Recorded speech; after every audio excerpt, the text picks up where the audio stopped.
All right, so this is kind of a takeoff on the last one. It's pretty fun. And so in the last case, we saw you could create standing waves on a flat piece of metal that's flexible. This is just aluminum flashing here. We have more of this aluminum flashing here. And if I rotate this a little bit, maybe you can see.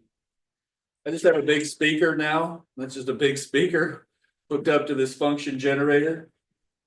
I turned it to square wave because it gives it a bullshit tone. And then what I'm going to do is I'm going to change the frequency and I'm going to create standing waves on these rings. And then obviously each ring is a slightly different size, which means the rings will respond to slightly different frequencies because they have slightly different wavelengths according to their boundary conditions.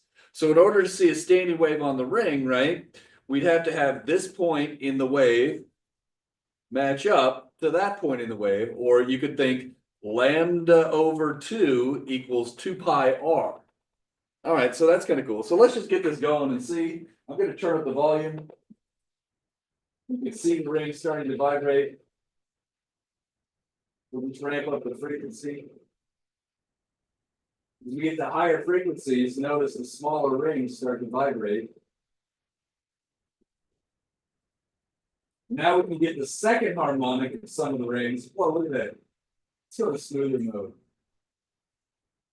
So notice that this is a lot like that tennis ball demonstration, but if you can look at this one, maybe if I rotate this around.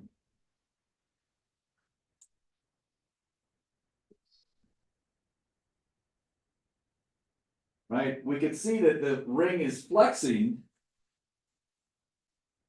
And you can kind of see the nodes and antinodes in the ring shape. Oh, there's a small one. There's a good one. Let's see if we can get the little one.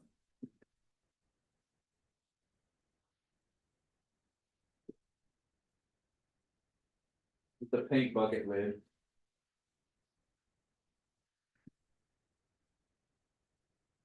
I don't know how well this is showing up on the screen, but you can see there's definitely an antinode there and maybe a node right there, something like that.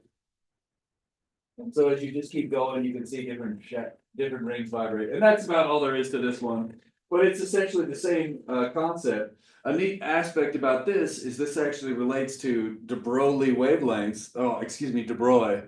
I'm not good at pronouncing the name. We'll get to that pronunciation in a later video. I grew up saying de Broglie, but it's de Broglie, de-BROY. I don't know. Like I said, we'll talk about it later. I wasn't planning on screwing that up so badly. But anyways, you can think about an electron as forming a standing wave in the electron orbit.